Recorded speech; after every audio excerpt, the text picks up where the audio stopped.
Alhamdulillahi Rabbil Alamin wa bihi nasta'in wa la udwana illa 'alal zalimin. Asyhadu an la ilaha illallah wahdahu la syarikalah wa asyhadu anna Muhammadan 'abduhu wa rasuluh. Allahumma salli wa sallim wa barik ala sayyidina wa maulana Muhammad wa ala alihi wa ashabihi wa ihtada bihadihi wastanna bisunnatihi ila yaumiddin, amma ba'd. Kaum muslimin dan muslimat yang dihormati dan dikasihi sekalian, baik adapun pada hari ini kita menyambung semula kuliah zuhur dengan mengambil pengajaran tentang firman Allah Ta'ala di dalam surah Luqman. Kita masih lagi bicarakan surah Luqman ini. Kita berpindah ke ayat yang ke-29. Firman Allah Ta'ala, A'udzu billahi minasyaitonir rajim. Alam tara anna Allah yulijul laila fin nahari wa yulijun nahara fil lail.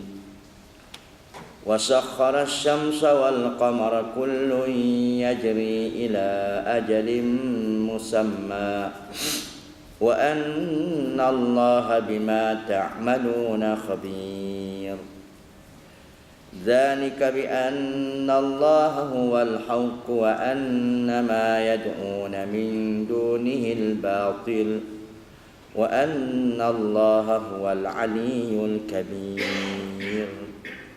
Baik, kita ambil dua ayat dulu. Ayat 29 hingga 30. Maksudnya, tidakkah kamu memperhatikan bahawa sesungguhnya Allah memasukkan malam ke dalam siang dan memasukkan siang ke dalam malam, dan dia menundukkan matahari dan bulan, masing-masing berjalan sampai kepada waktu yang telah ditentukan. Dan sesungguhnya Allah Ta'ala maha mengetahui apa yang kamu kerjakan. Demikianlah, kerana sesungguhnya Allah dialah yang hak, dan sesungguhnya apa yang mereka seru selain Allah itu adalah batil, dan sesungguhnya Allah dialah yang maha tinggi lagi maha besar. Okey. Kaum muslimin dan muslimat kalian, di antara perkara-perkara di dalam bidang ilmu akidah, ada orang kata ilmu tauhid, ada orang kata ilmu akidah, nak menunjukkan cara-cara beriman kepada Allah dan kekuatan iman, untuk mencari kekuasaan Allah dan melihat akannya. Maka di sini, di dalam agama kita memberikan dua jalan. Kalau boleh, dua-dua jalan ni amat penting kena ambil belakang. Pertama, untuk kita mengenal Allah Ta'ala, beriman, kemantakan iman, dengan dua jalan. Pertama, dengan kita membicarakan dalil-dalil naqli. Dalil naqli ni apa dia? Iaitu dalil yang ada nas, sama ada Quran ataupun hadis. Ini orang panggil dalil naqli. Yang kedua dipanggilkan dalil akal. Dalil akal. Dengan dua cara ini, bukan sekadar kita bercakap beriman sekadar itu saja, tetapi kita akan mengetahui kehebatan keesaan Allah Ta'ala. Itu sebab di dalam ayat ini, tolong cari kehebatan Allah Ta'ala untuk memantap keimanan. Bagi orang yang kafir, dia nak beriman. Pada orang beriman, akan meyakinkan keimanannya. Di antaranya, Allah Ta'ala tunjuk cara. Alam tara anna Allah yulijul layla fin nahar wa yulijul nahara fil layl. Tidakkah kamu memperhatikan bahawa sungguhnya Allah memasukkan malam ke dalam siang dan memasukkan siang di dalam, dan memasukkan siang ke dalam malam. Baik, maksud dia begini. Allah Ta'ala suruh tengok tentang kerjaan itu sebab kata para ulama, tapi ini bukan hadis. Walau kata ada ini hadis dhaif pun. Tafakkaru fi khalqillah wala tafakkaru fi zatillah. Naklah kamu berfikir tentang makhluk-makhluk Allah, kejadian Allah. Jangan kamu fikir tentang zat Allah, mungkin tak tercapai. Di antara cuba tengok. Tidakkah kamu perhatikan bahawa sebenarnya Allah memasukkan malam ke dalam siang? Bila Allah Ta'ala masukkan malam ke dalam siang, selalunya siang itu panjang. Ini selalunya berlaku pada musim panas. Dan tidakkah kamu juga melihat bahawa Allah Ta'ala memasukkan siang ke dalam malam? Tadi malam ke dalam siang, siang dalam malam. Bila siang dalam malam ni bermaksud malam yang panjang, siangnya adalah pendek. Dan ini berlaku pada musim sejuk. Baik. Orang-orang Arab ataupun di zaman Nabi SAW, dia melihat perkara macam ni. Perkara ini nak menunjukkan satu daripada tangkapan pemikiran yang Allah Ta'ala beri kepada kita. Okey, kemungkinan tempat kita tak berlaku kot. Tapi negara-negara lain, kaum muslimin dan muslimat kalian, kalau misalnya di Saudi, di Pakistan pun sama. Bila tengoklah Allah Ta'ala memasukkan siang ke dalam malam, sudah tentulah dalam permasalahan ini malamnya panjang. Bila masukkan malam ke dalam siang, suruh siangnya adalah panjang. Ini berlaku pada musim panas dan musim sejuk. Okey. Itu satu tanda-tanda kekuasaan Allah Ta'ala. Dan yang kedua, wasakhkhara asy-syamsa wal qamar. Kata ini penting sebab nanti kita carakan kemudian untuk perkiraan hari di dalam Islam ni dan akan berpandu pada malam dan siang. Dan di antaranya kekuasaan Allah Ta'ala wasakhkhara asy-syamsa wal qamar. Dan dia juga menundukkan matahari dan bulan. Kullun yajri ila ajalin musamma. Dan masing-masing berjalan sampai kepada waktu yang telah ditentukan. Di antara kekuasaan Allah menundukkan matahari dan bulan. Okey. Kita tengok ya. Menundukkan matahari dan bulan. Disebut dalam hadis Nabi SAW, seorang Nabi sebelum Nabi Muhammad SAW pernah bercakap dengan matahari, minta pertolongan daripada Allah supaya tahan matahari. Rupa-rupanya matahari tertahan dengan doa permintaan Nabi tersebut. Nak kata di sini, bila Allah Ta'ala menundukkan matahari dan bulan ini, bulan ni dia pandai, bulan ni dia reti. Dia tak ada akal, dia tak ada rasul, tapi dia mendengar ke mendengar? Tak tahu. Nak kata mendengar. Okey, ada satu kisah dalam hadis Nabi SAW. Kata Nabi SAW, berlaku kisah seorang Nabi sebelum aku berkata kepada kaumnya. Tuan-tuan kalau tengok kitab Riyadhus Salihin, kita boleh tengok dalam bab as-sidq, bab benar. Hadis ini diambil oleh Imam Nawawi. Kata Nabi pada kaumnya, jangan ikut aku berperang. Jangan ikut aku berperang orang yang sedang membina rumahnya tapi atapnya belum siap. Jangan ikut aku berperang orang yang baru berkahwin tapi nak melakukan hubungan dengan isterinya. Dan jangan ikut aku berperang orang yang menunggu kelahiran binatang ternakannya. Jangan ikut aku berperang. Lalu para nabi serta kaumnya ketika itu pergilah ke daerah, ke tempat yang ditujui.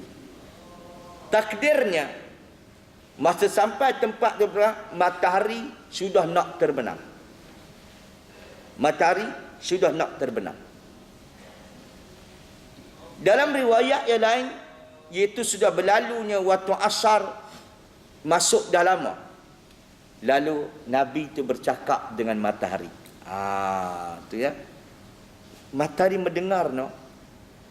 Ya Syams, innaki ma'muratun wa ana ma'murun. Matahari, engkau disuruh, diperintah, aku pun diperintah.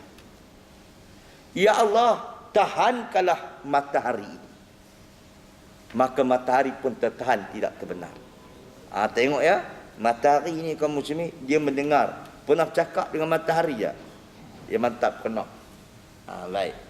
Okey. Nanti dulu. Itu satu bab. Kaum muslimin dalam olahan ini bertukar malam kepada siang, siang kepada malam, peredaran matahari dan bulan juga nak menunjukkan kepada kita Allah Ta'ala menciptakan hari kepada hari ini boleh dengan dua cara. Cara dengan peredaran bulan, dengan cara peredaran matahari. Okey, untuk mencetuskan minda, kadang-kadang orang ni dia cakap laser tanpa ilmu. Saya buat contoh. Hari ni berapa hari bulan Islam? 9 Muharram, sebab tahu besok Asyura. Baik, betul tak betul? Okey. Pada waktu-waktu yang lain, orang tanya, berapa hari bulan siapa ni? Oh, dah ingat. Berapa hari bulan November contohnya? Oh, ingat. Lalu orang kata, oh, bulan Kristian ingat, no? Bulan Islam tak ingat. Ini mulut laser tanpa ilmu. Bulan tak ada dalam istilah Islam. Bulan kafir, Kristian, bulan munafik, tak ada. Bulan tetap bulan.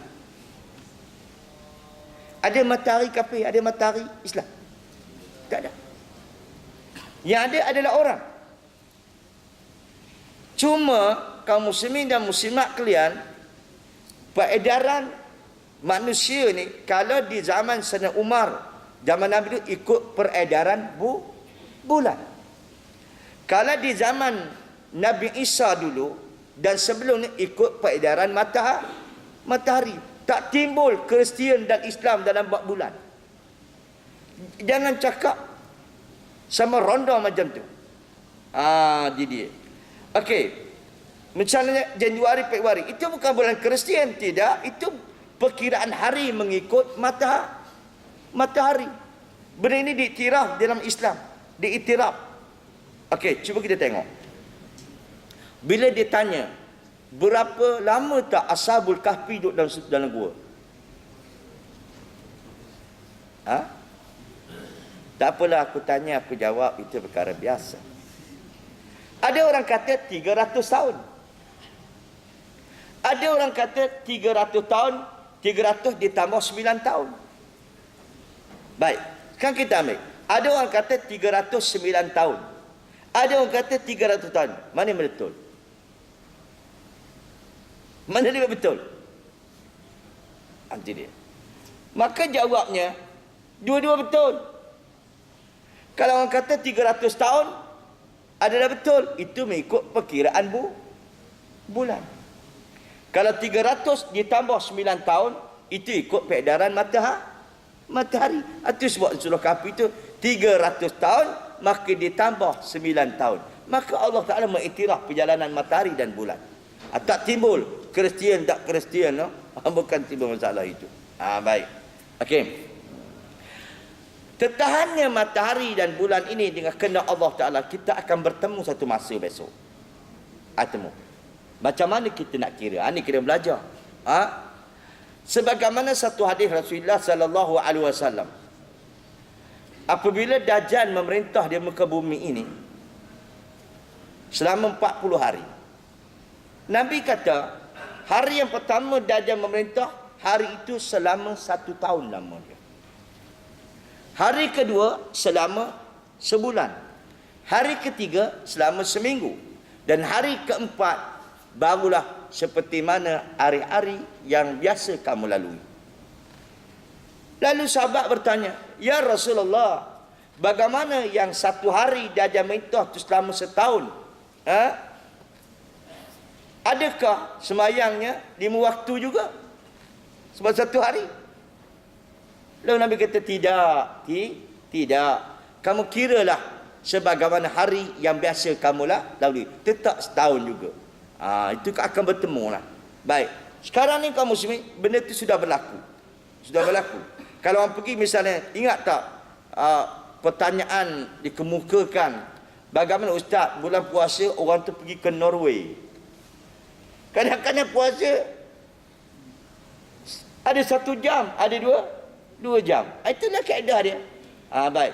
Yang ni nak tunjukkan kekuasaan Allah Ta'ala. Dari segi itu, orang nampak, barulah orang kata keagungan Allah Ta'ala dirasai dengan kita melihat akan ciptaannya. Baik. Lepas tu, kata Allah Ta'ala, kullun yajri ila ajalin musamma. Dan matahari dan bulan itu masing-masing berjalan sampailah kepada waktu yang telah ditentukan. Okey. Pertama, para ulama mentafsirkan ayat ni bagi 2.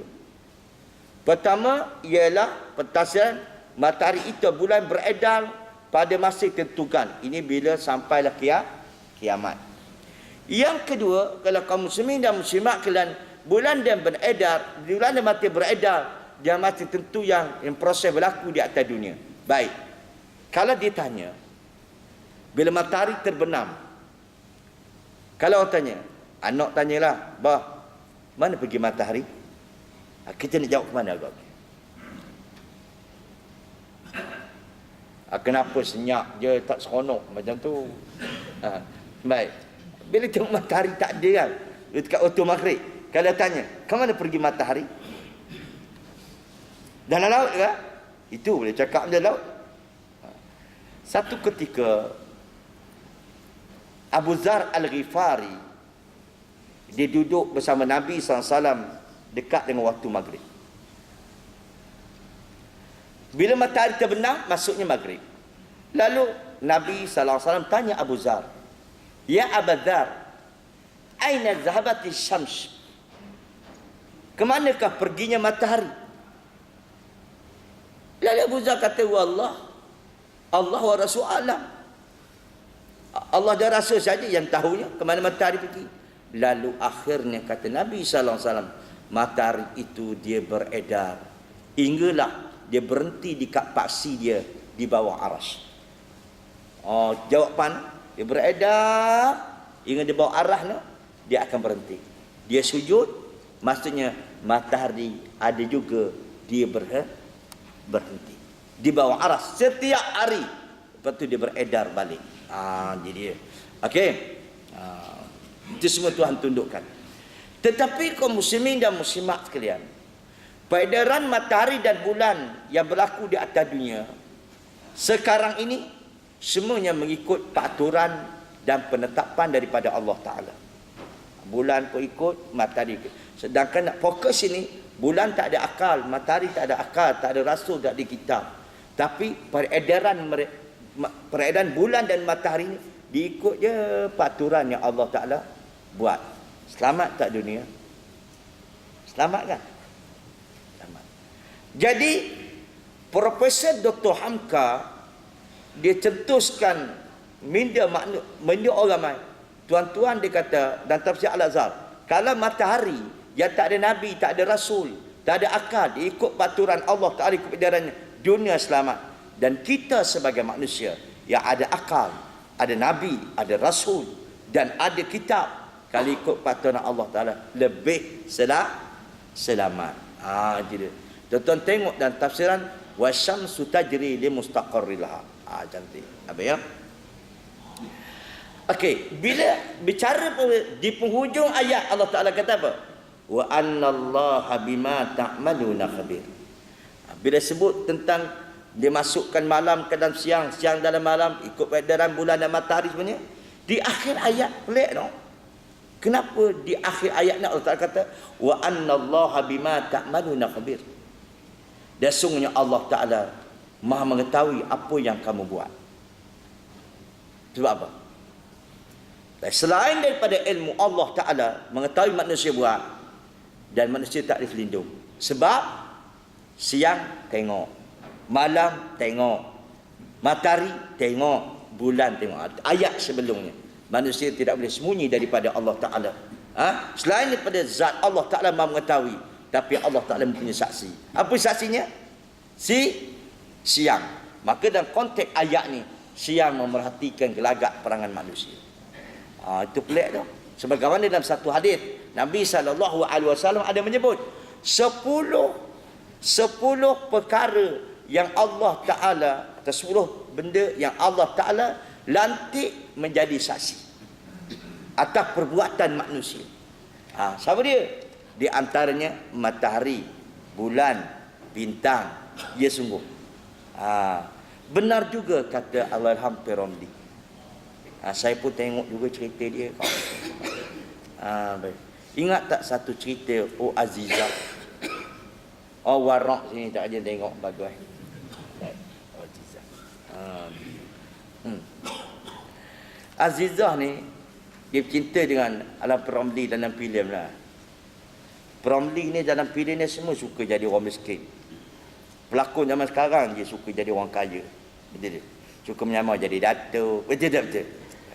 Jadi tengok nampak dia typing biasa je nampak. Okey. Jadi bila Azizah ni kaum muslimin dan muslimat kalian minta Piramli apakah tanda cinta dia kepada dia, apa tandanya? Apa jawab Piramli?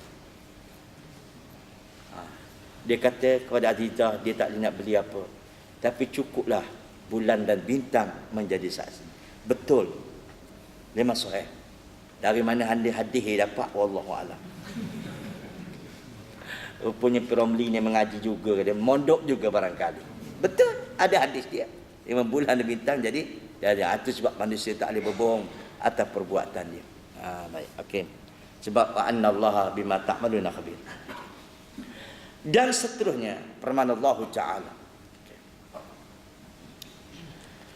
Zalika bi anna Allah huwal haqq wa annama yad'una min dunihi al-batil wa anna Allahul aliyyul kabir. Okey, tuan-tuan, kalau bolehlah dengan makhluk Allah Taala ni, sebelum saya nak masuk ayat kedua, boleh bercakap. Bercakap dengan makhluk Allah Taala. Baik. Okey, ada sejarah. Satu ketika pada zaman Amr bin As. Amr bin As ni dia gubernur Mesir. Dia pernah jadi gubernur Mesir. Dan peristiwa juga berlaku di zaman Sayyidina Umar. Apabila sungai Nil yang berada di Mesir itu tidak mengalir, dia tenang je, tak mengalir. Bila tidak mengalir, menjadi kesusahanlah bagi orang yang hidup di balik hilir sungai. Sebab sumber mereka di sungai Nil je. Bila sungai Nil tak bergerak, tak mengalir, tenang gitu je. Lalu Amr bin As bermacam-macam cara dia buat bagaimana nak bagi sungai Nil yang mengalir. Sebab asal dia mengalir. Bila dia buat usaha dah tak berjaya juga, maka Amr bin As menulis surat kepada Sayyidina Umar radhiyallahu anhu yang berada di Mesir, yang berada di Madinah. Umar baca surat Amr bin As. Bila baca tentang pengadaan sungai Nil tak mengalir, lalu Umar pun ambil surat, ambil kertas, dia tulis. Apa dia kata? Bismillahirrahmanirrahim. Min Amir Mu'minin Umar bin Khattab ila Nahr Nil di Misra. Apa maksud dia? Dengan nama Allah yang Maha Pengasih Murah Mengasihani, daripada Umar bin Khattab kepada sungai Nil yang duduk di Mesir. Dia tulis surat ke sungai Nil. Kalau kita pandang, betul ke? Jadi. Lalu dia kata, ya Nahran Nil innaki ma'muratun wa ana ma'murun. Sungai Nil, sesungguhnya engkau diperintah, aku juga diperintah. Dikala engkau mengalir kerana taat kepada perintah Allah, mengalirlah. Lalu apa yang berlaku? Lalu Sayyidina Umar beri pada postman dia, beri surat ni kepada Amr bin As. Ambil surat, bayang daripada Madinah ke Mesir, perjalanan yang jauh. Campaklah surat ni ke sungai ni. Campak. Okey, ringkas ceritanya. Bila sampai ke Mesir, Amr bin As pun ikutlah arahan yang dibuat oleh dia, yang disuruh di Sayyidina Umar. Ikut campak surat tu. Bila campak surat tu, sungai mengalir. Yang peliknya ketika mana dia kerti membaca. Inilah orang mengaji falsafah alam. Itu sebab kaum muslimin dan muslimat kalian nak tunjuk ya tentang kekuasaan Allah ni, tolong kajilah perkara-perkara yang Tuhan jadi alam ini. Banyak keagungannya. Kita tengok. Okey. Ya baik. Kita banyak cerita tengah hari ni untuk masuk ke tengah hari. Baik. Saya dulu kena penyakit buasir. Kena penyakit buasir ni kaum muslimin, masya-Allah. Pergi ke hospital, jawapan tak ada lain lah. Apa dia? Dia potong lah. Saya kalau buat potong ni, ya Allah, aku penakut sangat kaum muslimin muslimat. Sama dengan kawan seseorang tu. Nama dia Gedebe, tapi dia pun takut juga kalau buat potong-potong ni. Baik. Lalu untuk mengelak dari potong, saya tanya orang kampung yang dah lama-lama, umur 80-90, apa ubat buasi? Dia pun beri satu komentar yang cukup baik. Dia kata, ingat tak satu rumput yang Allah Ta'ala jadi? Falsafah yang kita perlu ambil. Apa? Rumput semilu. Semilu lain tak? Apa? Semalu. Apa semalu kan? Nanti. Yang selalu masa kecil-kecil sekolah dulu, guru besar, kau cabut semua rumput tu. Sebagai denda. Jadi, rumput semalu. Rumput semalu ni kan bila kita tekan ni, dia kecut. Falsafah alam. Ya Allah Ta'ala suruh fikir. Ambil itu, dia kata dia boleh mengecutkan buas. Itu orang tua dulu belajar. Jadi saya pun ambil secekap, basuh. Minum air dia. Alhamdulillah kaum muslim semua tak sempat 3 hari ya. Dia mengecut. Tu orang kata, itulah tolong carilah hikmat tentang kejadian Allah Ta'ala ini. Bagi orang beriman akan memantap keimanan dia. Bagi orang yang kafir, kaum muslim muslimat kalian, dia akan jadi beriman. Itu banyak benda lah perlu dikaji. Tapi kebanyakan zaman sekarang ni, orang yang bukan Islam yang mengkaji dalam bab ini. Baik. Dan seterusnya. Okey. Firman Allah Ta'ala, zalika bi anna Allah huwal haqq wa annama yad'una min dunil batil wa anna Allah huwal aliyyul kabir. Demikianlah kerana sesungguhnya Allah dialah yang hak. Dan sesungguhnya apa yang mereka seru selain Allah, itu yang batil.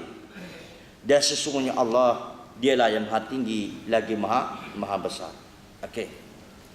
Apabila Allah Ta'ala menarik perhatian orang musyrik di Mekah atau di Madinah secara khususnya dalam kisah ini, lepas itu menarik perhatian kepada manusia umumnya termasuk kita, maka Allah Subhanahu wa Ta'ala menegaskan dirinya, zalika bi anna Allah wal haq. Demikianlah yang kamu tengok bukti-bukti yang jelas itu adalah nak menunjukkan Allah Ta'ala itulah dia yang benar. Baik. Wa annama yad'una min dunil batil, dan orang yang menderu selain benar adalah batil.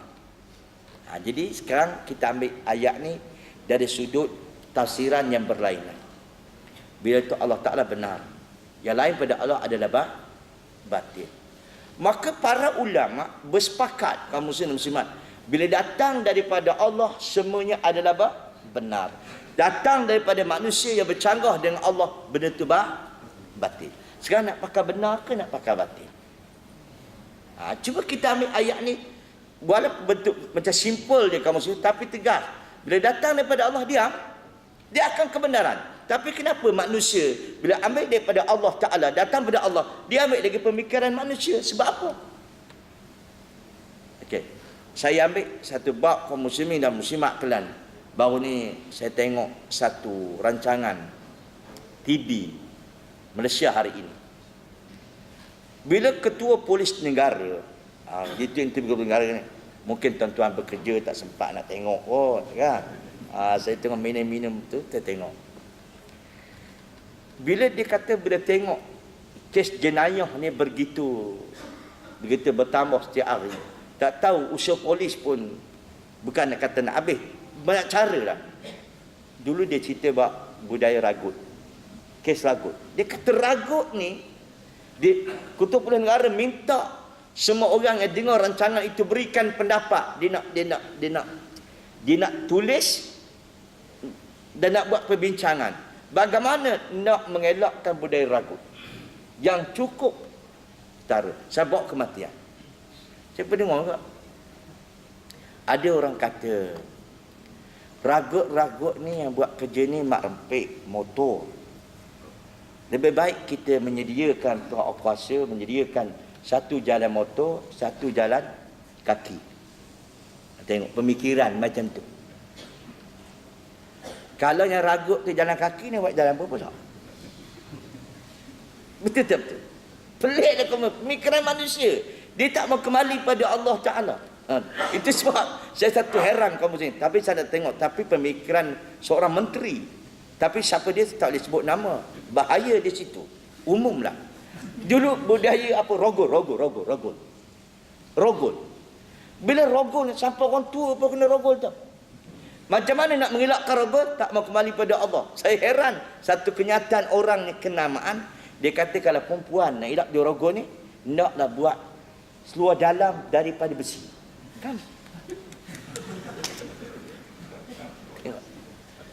Tuan-tuan dengar tak tu?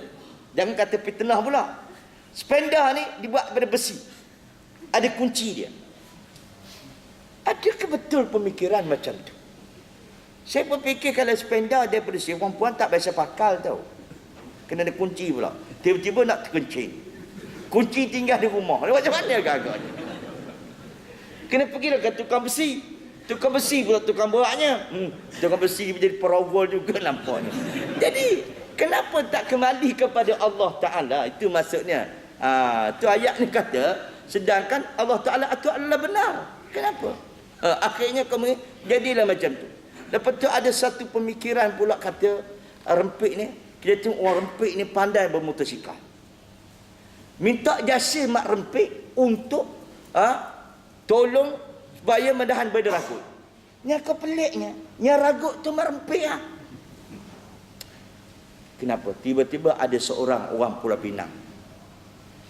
Dia kata untuk mengatasi masalah ini, kembalilah kepada Allah. Ada jalan penyelesaian. Boleh sebut kembali pada Allah. Iklan selalu. Tak ada jawapan. Itulah kaum muslimin. Dia ada jalan penyelesaian. Itu dia dalam Quran kata, zalika bi anna Allah huwal haqq.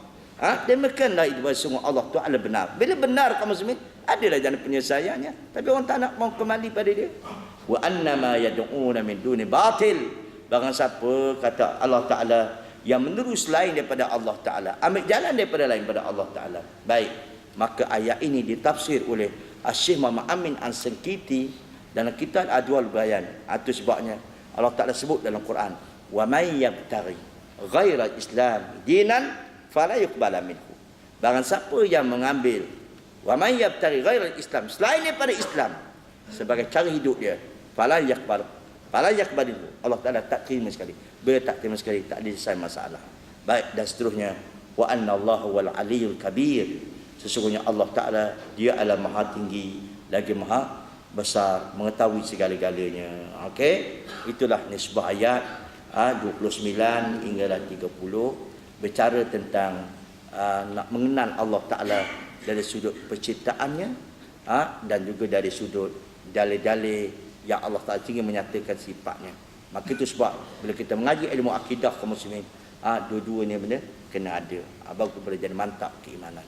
Dan wallahu alam, cukuplah sekadar itu yang dapat disampaikan.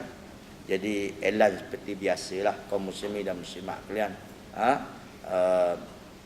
Saya ini jadi wakil ya daripada Mahat Tahfiz Batul Quran tu untuk supaya minta tuan-tuan bantu sikit mereka. Dia sebut nisbah perbelanjaan makanan mereka. Betul, saya ulang banyak kali. Sekolah ni kaum muslim muslimat kalian, memang orang tak nak ambil. Dia ambil orang yang terbiar, yang mana mak ayah dia kadang-kadang tak tanggungjawab. Itu dia. Kadang-kadang ialah orang akhirnya nestih daripada Dia dikatakan pengungsi di situ. Jadi siapa nak ambil anak-anak Melayu, nak Islam terbiar macam tu. Kadang-kadang orang tak boleh nak belajar. Kadang-kadang mak ayah pun tak beri bantuan. Usaha sendirilah orang muslim-muslimat Kelang. Itu sebab dia minta tolong saya. Ustaz tolonglah untuk support makanan pun tak apalah. Itu sebab dengan tujuh wakil saya terminta jasa baik ataupun kepada kita semua yang ada kemampuan beri sedikit bantuan kepada BQ Baitul yang duduk dekat dekat Istiwasa Muaz bin Jabal. Cuma dibuatkan rumah saja. Sekarang pelajar ni berkurang dalam 30 orang untuk lelaki saja. Orang perempuan orang lain pula. Baik. Okey, wallahu a'lam. Kalau terdapat salah silap terkasar bahasa, mohon kemaafan. Aku lu qauli hada wa astaghfirullahal azim li wa lakum subhanakallahu bihamdik wa la ilaha illa anta wa astaghfiruka wa atubu ilaik. Assalamualaikum warahmatullahi wabarakatuh.